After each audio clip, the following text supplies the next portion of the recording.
Welcome back to another episode of the Hot Seat. Yes, sir. My name is Wilson. To the left, I got my boy Anthony in the building.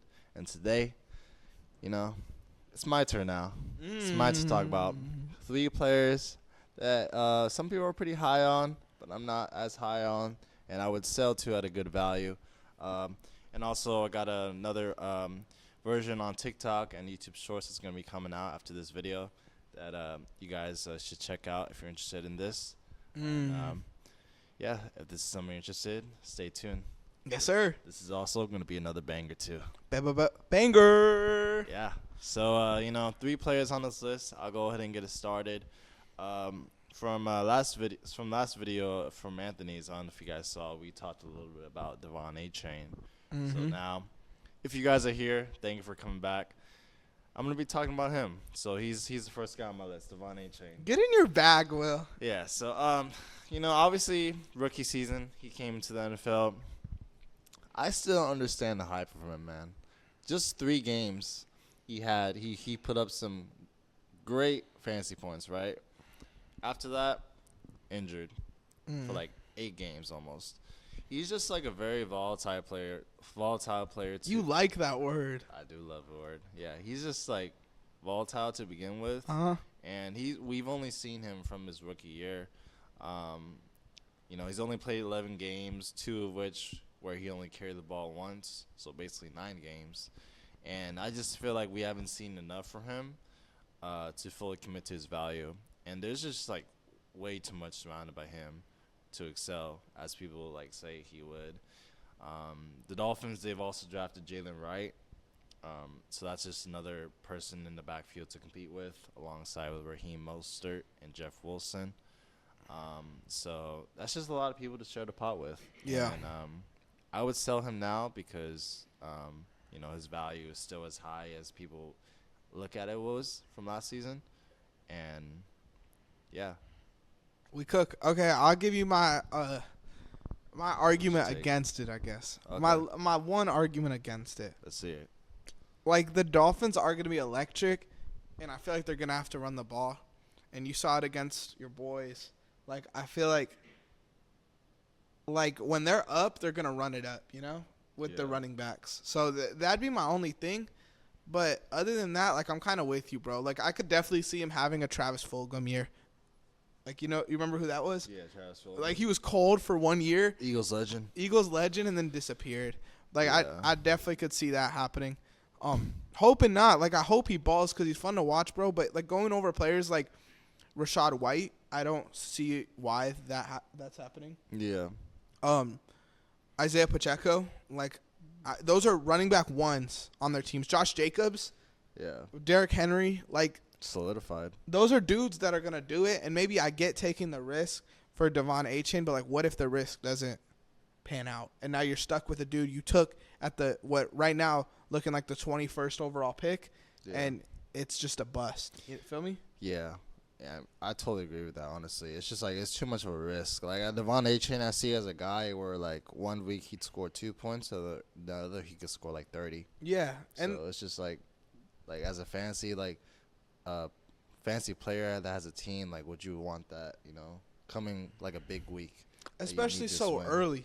Yeah. Like, it's cool if that's your, like, 5th best, like, flex player, Yeah. And then you could, like, put him in your lineup and hope for that 30-point game, and everything else will carry you. Yeah. But when you're starting this dude as your running back 1, and then your next dude is, like, someone who's less consistent, Yeah. it's fucking scary. Like, that's dangerous. Yeah. Especially for a dude who, like, all signs are kind of pointing to him still being the running back 2 on that team. He's not even their number 1 guy. Yeah. Yeah. I mean, you said it all and done right here. I would definitely trade him for someone like any of those running backs you mentioned right now. Let me go down the line. Tell me when to stop, okay? James Cook. Like, which? James Cook or A-Chain? I'm taking Cook. I'm taking Cook. Ken Walker. Kamara. I'll take Kamara. Joe Mixon. I'd take Mixon. Aaron Jones. I'd take Aaron Jones. I think I'd take A-Chain actually there. Najee.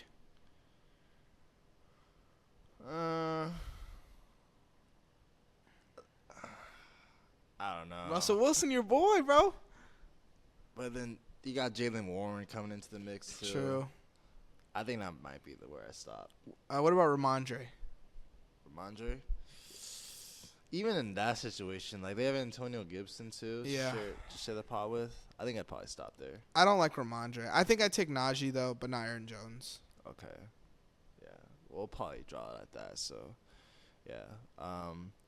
So I guess for my next player, I have the former comeback player of the year, Geno Smith. on my list. Ooh, they wrote me out. I ain't Wrote- right out. Now I'm gonna write him back. So, a little bit of a downer year for him last season, but he still put up solid numbers for his team. Despite for throwing for almost 4,000 yards again, I think this year is the most questionable / challenging year for him. I think people forget that Sam Howell is now in the loop in Seattle. Okay. And, he had a great start in Washington. I think things started to derail at the end, but he's only 23, and Geno's turning 34 at the end of the year.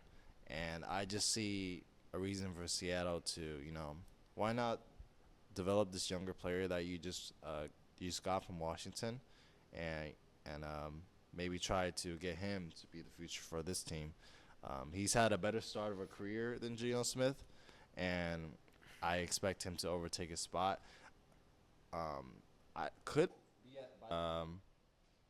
Sorry, we have some technical difficulties here. So just talking about Geno Smith, I just feel like in the situation he's in Seattle, Sam Howell's now in the mix, and like I said, it's going to be the most challenging year for him. He's going to have to really step up, and I feel like a lot of people forget that Sam Howell could take his spot. Yeah. And I feel like, now that he's still, the solidified QB1, I feel like you should trade him for a more secure quarterback. Because I was going to say, like, right now, Geno Smith's value isn't that high, realistically. Mm-hmm. But I feel like it could drop even more, especially if he gets benched by Sam Howell, then you have no value over there. I guess. Yeah, I mean, you're looking at, or even, like, if this is Dynasty, you trade for some draft picks or something. Mm-hmm. Because, like, the dude's – okay, actually, this is crazy. Never mind. I'm going to take that back. I'm taking Will Levis over Geno Smith all day. Mm-hmm. Right? Will Levis is under Geno Smith right now in ADP. Yeah. That's crazy. I'm taking Will Levis too, honestly. I feel like he's in a good situation in Tennessee. I think they're going to – I think if he's the QB 24 by the end of next year, like, I don't buy that. I think Will Levis is going to ball. I want to look at – I'm excited for, like, when Prize Picks does the thing where they, like, have all the like the next season bets Yeah. that we did last year, because I'm taking Will Levis to the moon next year, bro. See, should put $100 on that. I'll put 100 on Will Levis. I'll put 100 on his fantasy points or something. Yeah, I didn't do that last season, so I need to do it for this one. Yeah. That's pretty fun. Did you hit on that or not? I think I broke even. I know Christian hit, Okay. but yeah, I broke even. But yeah, I agree with you there 100%. Especially if, like, I forgot they got Sam Howell. Geno Smith legit could be not the starter by week 3. Yeah. So it could be interesting. Just a bad game or two, and he's done. And I feel like Sam Howell and Geno Smith, they're really similar players. And Sam Howell is more than 10 years younger than Geno Smith. So why go with an aging quarterback when you can help develop a younger player? Especially a young player that was in a bad situation. Now you're going to Seattle where the O-line's a lot better than Washington. Mm-hmm. The receivers are a lot better than Washington. The run game's a lot better than Washington. So Sam Howell, like, being a part of a real offense, like, you might as well give him a chance. Exactly. I like that. So lastly for my list, I have Zay Flowers. Zay? So this one's going to be interesting. And I feel like a lot of people are going to disagree on me on this one. But let me cook real quick. Coming off his rookie season, where he fell just short of 1,000 yards with 5 touchdowns. I think his value is expected to be really high coming into the 2024-2025 season. Although with the additions of Derrick Henry and drafting rookie Tez Walker, who I had a sleeper in the draft, I think we could see a similar receiver core situation in Green Bay play out the same as in Baltimore. Like the hockey rotations? Yeah. Okay. I think when you compare Zay Flowers to the other receivers, I don't think he's like that many tiers above them. Obviously, we're talking about Nelson Aguilar, Rashad Bateman, You have Tez Walker coming in now, and also you have two tight ends you're battling with, Mark Andrews and Isaiah Likely, as well as the running back mix.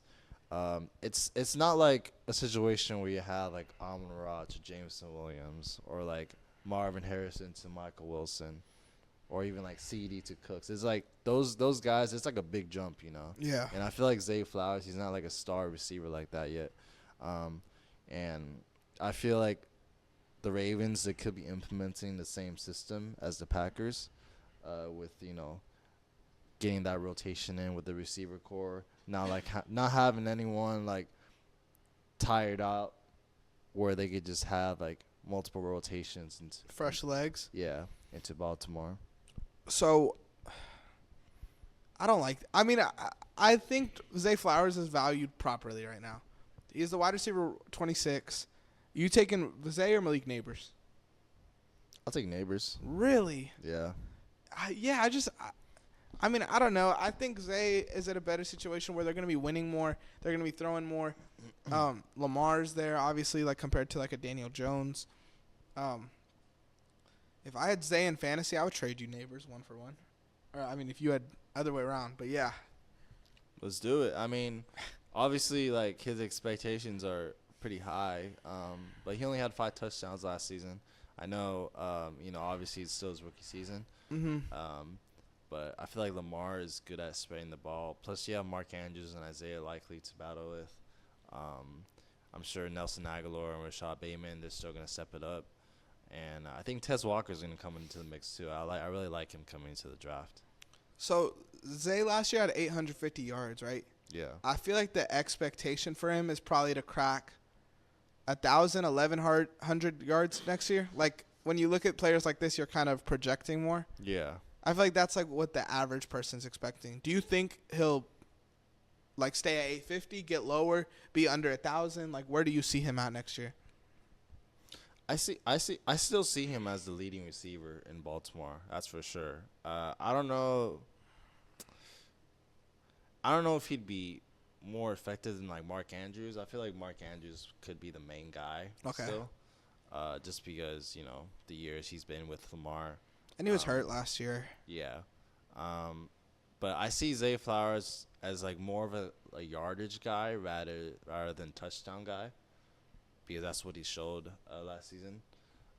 So I do see him cracking 1,000 yards. I think that's for sure. But I just think that fantasy wise, like if you're looking for someone that's like gonna get you like some more points as well, I feel like Malik Neighbors is definitely gonna score more touchdowns than Zay Flowers.